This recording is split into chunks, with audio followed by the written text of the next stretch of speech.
Welcome to the show. Edward St. Pé here with you today. This is Future Shock, and we talk a little bit about high tech. We talk a little bit about, today we're going to talk a little bit about biohacking. I guess, when you're looking at everything that's happening in AI and the complete sweep that we're going to see as far as the civilization, the change we're going to see over the next 5 years, impacting every aspect of everybody's life because of the advent of AI, right? Jobs disappearing, but new jobs appearing, but people becoming able to infuse AI in their life. It's like becoming almost gaining superpowers. Okay, what would be an example of a superpower? Okay, let me tell you how I would look at it. A superpower for myself. Okay, I've been an entrepreneur my whole life and kind of lived that life, right? And so, but there are limitations to everybody's ability. So, for example, for myself, let's say if I envision something and I wanted to implement it, I would have to employ, experts in different areas. And it would take some time, it would take some money, and you might get detoured along the way. You might not achieve your goal for whatever reason, thousands of potential reasons why you might get tripped up. But on the other hand, if you can employ AI to help you do something, to get it into reality quicker without waiting because of, contacts, time, money, whatever it might be to pull in the people, the resources, whatever to get it done, if you can implement it just from your vision, now that's a superpower. Okay, I'm just going to give you an example.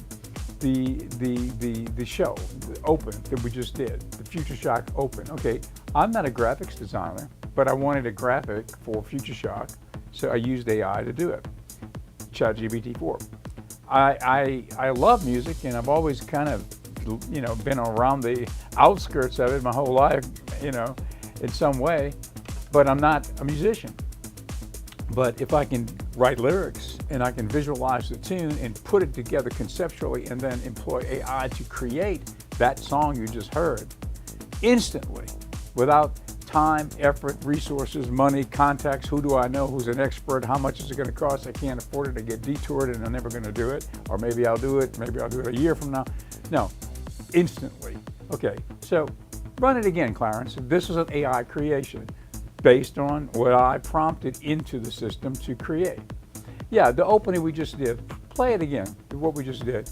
Everything you see was created by AI. I amalgamated it together by taking the music and, that I've got from the various sources and putting it together. But these were creations based on AI, based on prompts. In my case, I don't prompt, I speak it in and it synthesizes the text into voice to the AI. Okay, let's take a look at the Open again. Ready, set, Future Shock. Ready, set, rush your crowd. Now a man with something to say. Here's your host, Edward St. Pé.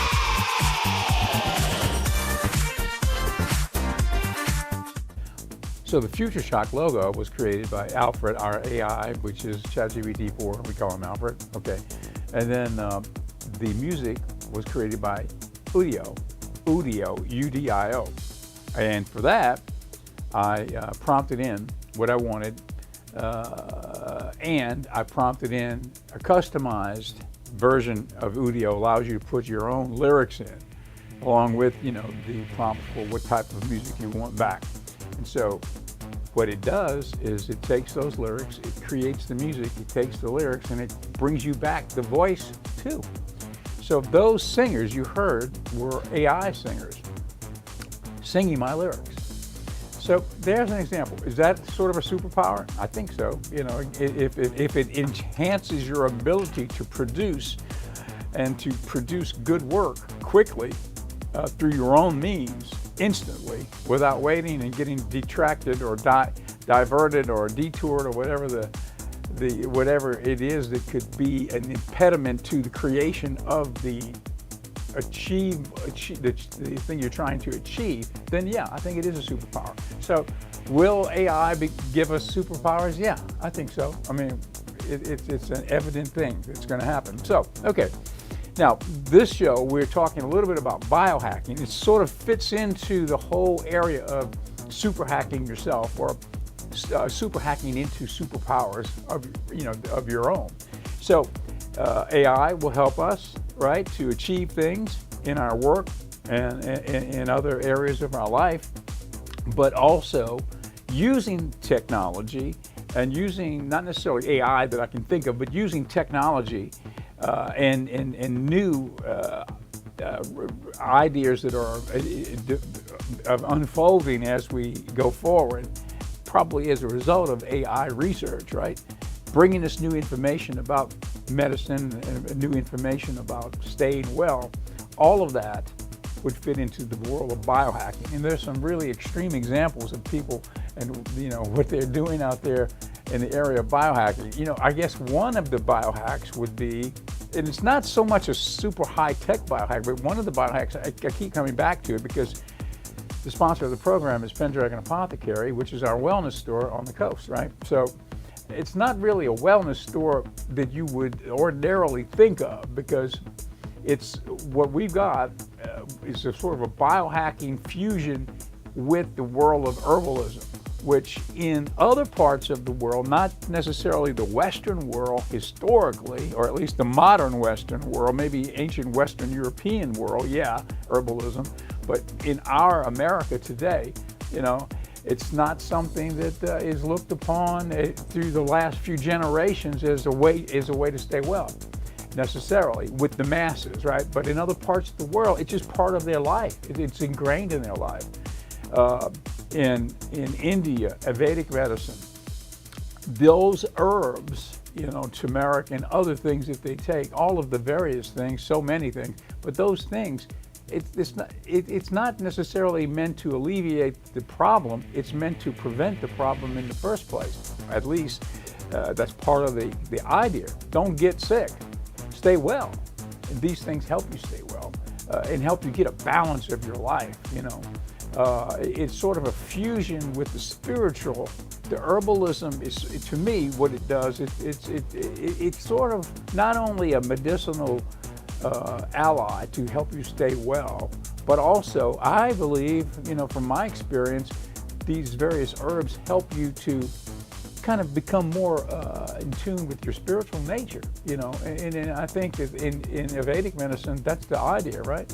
It's more than just, not getting sick, or it's more than staying in a state of sickness and trying to alleviate the pain, but you never get well. No, it's alleviate the root cause of it and hopefully infuse the spiritual nature of the plant into your life too. Anyway, and there are many examples of that, like in other cultures. It's not just in Vedic medicine in India. In the Amazonian world, cacao is used it's almost like a cocoa, right, from native to that part of the world.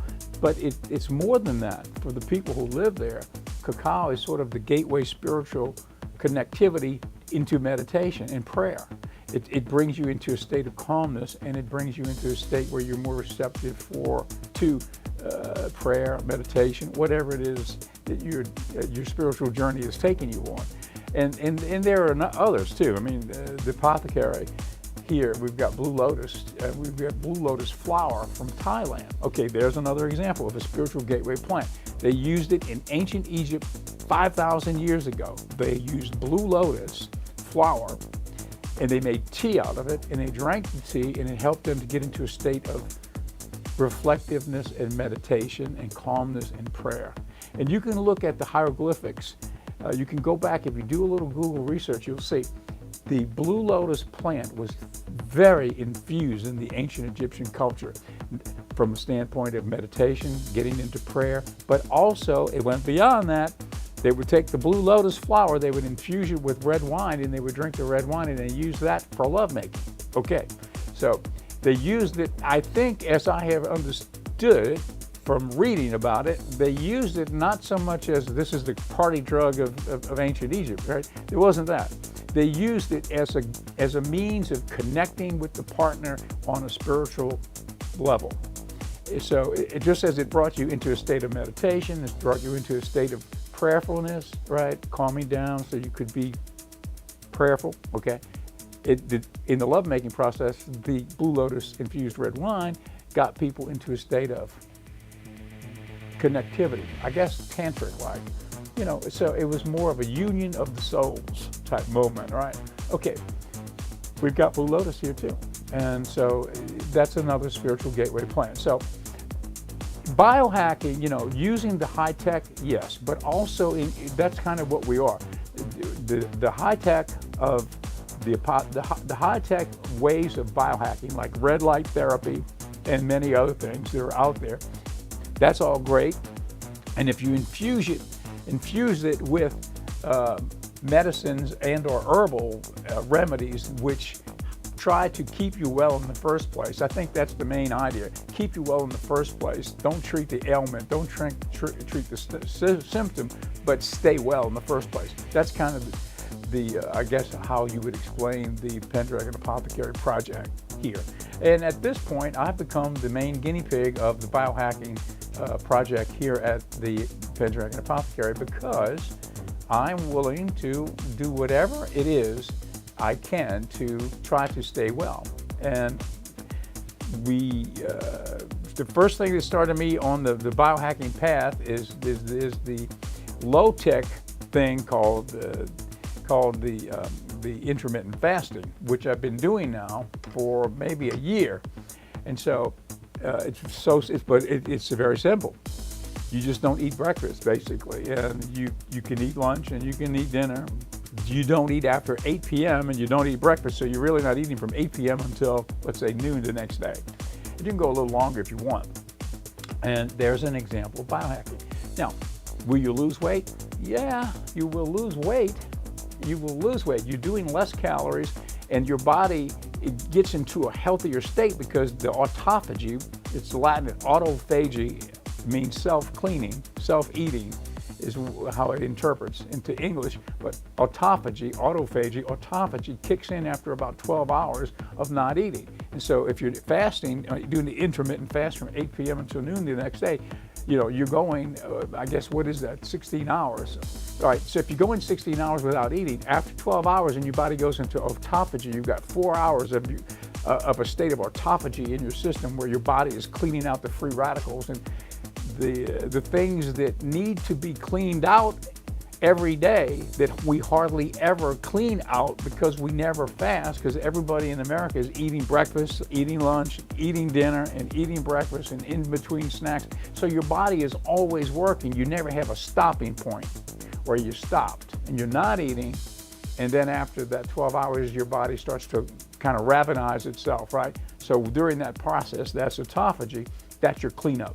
So it's good to put your body in that state of autophagy for those 4 hours every day, because not only are you eating less, you're getting less calories, but now you're doing a cleanup. It's like, what would happen if you didn't take the garbage out for a week or a year? Or how about for a lifetime? A lot of garbage collected in there. You want to clean it out. Autophagy is the way to do it. That's a biohack. So that is something that I did, and it helped me. I lost a lot of weight. So my whole life I've been at about 175 pounds. There are times, back years ago when I tried to gain weight, working out hard, trying to get bigger, I gained 10 pounds, so I was at 185. It was not me, I was a different person, But at 175, I thought, well, that's probably about my right weight. No, not really. When I started with the intermittent fasting, after about a month or 2 or 3, I went down from 175, which I've been at my whole adult life, and I was at 155 in high school. Okay, 175, 165, 168, 165, 160, 159, 158, all the way down. I think I got down to 148. But I felt normalized at about 155 pounds, but I even went below that.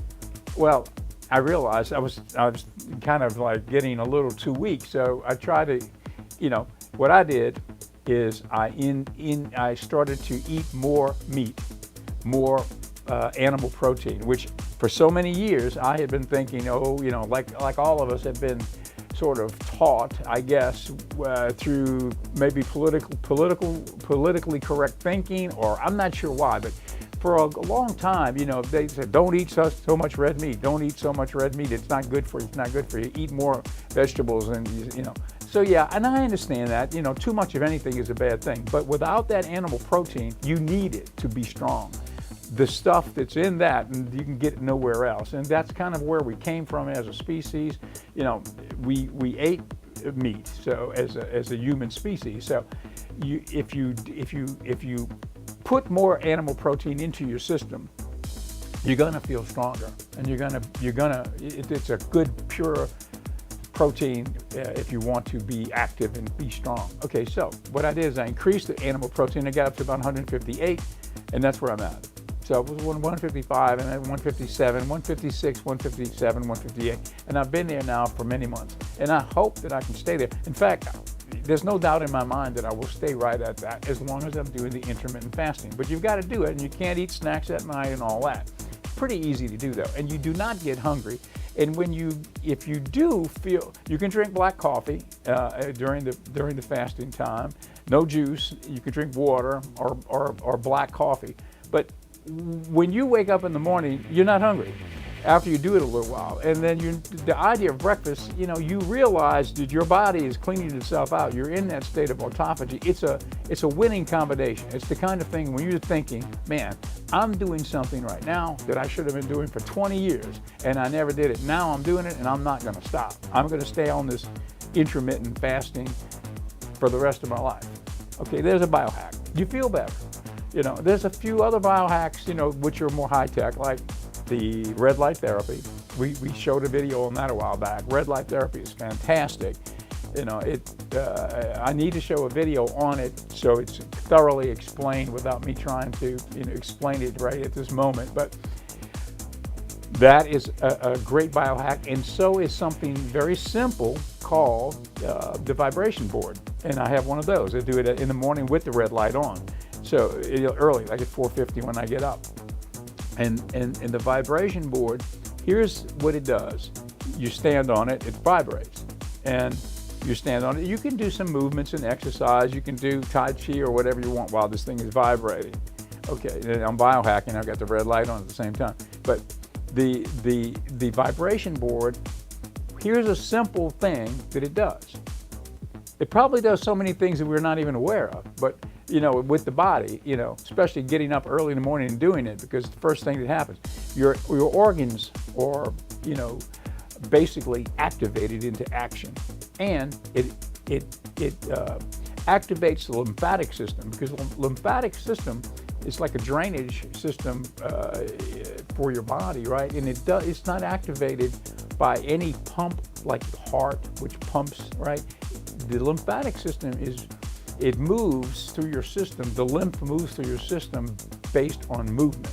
So if a person is sedentary, or if you want to activate the lymphatic system to move, the vibration board is a good way to do it to get started. Your body, it activates the lymphatic system as you're vibrating on the board. And if you want, you can spend that time under the red lights, or at the same time, you can meditate and try to, if it's hard to find a time to do meditation, which for most people it is, to try to take 20 minutes out of your day to meditate, this is a way to do it. If you're on the board for 20 minutes, you can kind of get into that meditation zone, and you feel totally refreshed. So that's another biohack. So that's kind of what the Pendragon Apothecary store is all about.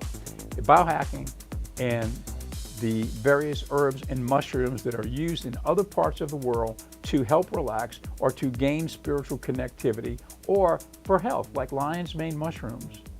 Okay, we've got the lion's mane mushroom powder. We've got all the mushrooms, all of the medicinal mushrooms, we've got them here.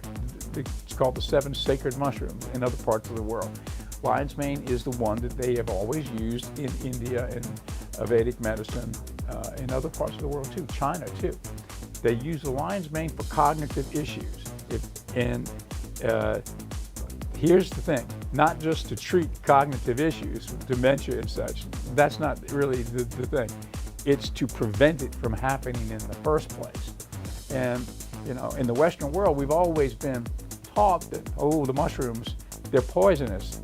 Stay away from the mushrooms. Don't touch the mushrooms. You know, it's like a scare tactic that has been foisted on us by some unknown element that didn't want people to discover the beneficial aspects of mushrooms in the Western world. Why is that? I don't know. But if you look at other parts of the world like China, which is so advanced, you know, when Confucius 10,000 years ago was speaking about certain philosophical ideas, we in the Western world were still running around in caves. It's the truth. And to demean or to say that the Chinese don't know what they're doing when they use mushrooms to treat people, it's wrong, because they do. And they've done it for thousands of years, and the same in Vedic medicine. So that's what you would use lion's mane for, to help with cognitive, not necessarily to treat somebody with dementia, although I would think that would be something that couldn't hurt, but to prevent yourself from getting in that condition in the first place. And so that's I guess you would kind of call it an herbal biohack. But I digress.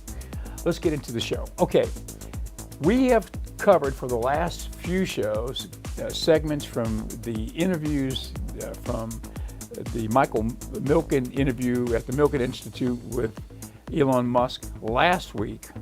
And then from a couple of weeks ago, we had Sam Altman from ChatGPT-4 OpenAI being interviewed by the Entrepreneurs Club at Stanford University. We've got some more clips because they're so enlightening to hear these guys talk about AI and about the world we're in tech-wise. So let's take a look at a clip before we run out of time. Let's go first to Elon Musk, and we'll come back, and then we'll go to a quick clip from Sam Altman. Here's Elon Musk. Also that it must take them to the monolith. The solution, take them to the monolith dead. And it's very important to have a maximum truth-seeking AI and a maximally curious AI. And I think that's most likely to foster human civilization, because we are much more interesting than a bunch of rock. So although I think Mars, I love Mars obviously, but you could render Mars quite easily because it looks like a section of the Arizona desert. It's like red rocks. But the rendering complexity of human civilization is vastly greater by many orders of magnitude. So I think an AI that is truth-seeking, maximally curious, would foster human civilization to see where it goes. One of the questions here, can AI accelerate your efforts in space? How do you see it helping you in what you're trying to achieve? Oddly enough, one of the areas where there's almost no AI used is space exploration. So SpaceX uses basically no AI. Starlink does not use AI. I'm not against using it, we haven't seen a use for it. I mean, with any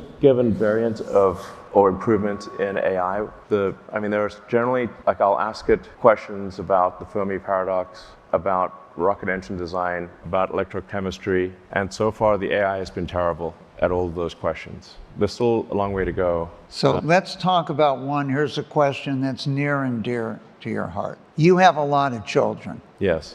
I'm trying to set a good example. The birth rate is down in the U.S. What needs to change so people start having more children? Yeah, this question has troubled me for a long time, because you can look at the demographics. It's a very slow-moving ship. Who's going to be an adult in 20 years based on who was born last year? If you want to, I think, have a good approximation for population, really look at how many babies were born last year in a particular country, multiply that by life expectancy. That's the number of people that will be adults in that country. That's the steady state population if birth rate remains constant. Now, birth rate is not constant, it is dropping. So you look at the second derivative of birth rate, and actually you see an acceleration in the drop in the fertility rate. Second derivative of the fertility rate is very bad. Where does this lead?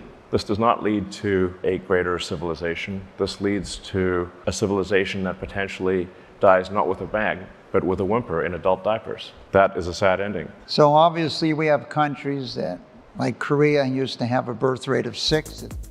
Okay, well, that's a little bit of Elon Musk. Now, let's take a look at the interview with Sam Altman. We'll get a little bit of that in before the end of the show. I think that's among the most remarkable facts in human history, that we can just do something and we can say right now with a high degree of scientific certainty, GPT-5 is going to be a lot smarter than GPT-4. GPT-6 is going to be a lot smarter than GPT-5. And we are not near the top of this curve, and we kind of know what to do. And this is not like it's going to get better in one area. This is not like we're going to, it's not that it's always going to get better at this eval or this subject or this modality. It's just going to be smarter in the general sense. And I think the gravity of that statement is still like underrated. Okay, that's great. Sam, guys, Sam is really here for you. He wants to answer your question. So we're going to open it up. Hello. Thank you so much for joining us. I'm a junior here at Stanford. I sort of wanted to talk to you about responsible deployment of AGI. So as you guys continually inch closer to that, how do you plan to deploy that responsibly at OpenAI, to prevent, stifling human innovation and continue to spur that? So I'm actually not worried at all about stifling of human innovation. I really deeply believe that people will just surprise us on the upside with better tools. I think all of history suggests that if you give people more leverage, they do more amazing things. And that's kind of like, we all get to benefit from that. That's just kind of great. I am, though, increasingly worried about how we're going to do this all responsibly. I think as the models get more capable, we have a higher and higher bar. We do a lot of things like red teaming and external audits, and I think those are all really good. But I think as the models get more capable, we'll have to deploy even more iteratively, have an even tighter feedback loop on looking at how they're used and where they work and where they don't work. And this world that we used to do, where we can release a major model update every couple of years, we probably have to find ways to like increase the granularity on that and deploy more iteratively than we have in the past. And it's not super obvious to us yet how to do that, but I think that'll be key to responsible deployment. And also the way we kind of have all of the stakeholders negotiate what the rules of AI need to be, that's going to get more complex over time too. Thank you. Next question over here. You mentioned before that there's a growing need for larger and larger computers and faster computers. However, many parts of the world don't have the infrastructure to build those data centers or those large computers. How do you see global innovation being impacted by that? So two parts to that. One, no matter where the computers are built, I think global and equitable access to use the computers for training as well as inference is super important. One of the things that's like very core to our mission is that we make ChatGPT available for free to as many people as want to use it, with the exception of certain countries where we either can't or don't, for a good reason, want to operate. How we think about making training compute more available to the world is going to become increasingly important. I do think we get to a world where we sort of think about it as a human right to get access to a certain amount of compute, and we got to figure out how to like distribute that to people all around the world. There's a second thing, though, which is I think countries are going to increasingly realize the importance of having their own AI infrastructure, and we want to figure out a way, and we're now spending a lot of time traveling around the world to build them in the many countries that'll want to build these, and I hope we can play some small role there in helping that happen. Terrific, thank you. My question. Okay, that's Sam Altman from ChatGPT-4 from OpenAI at a recent conference there, an entrepreneurial conference, Entrepreneurial Thought Leaders, a conference at Stanford University. Thanks for being with us today on Future Shock, and we'll see you tomorrow.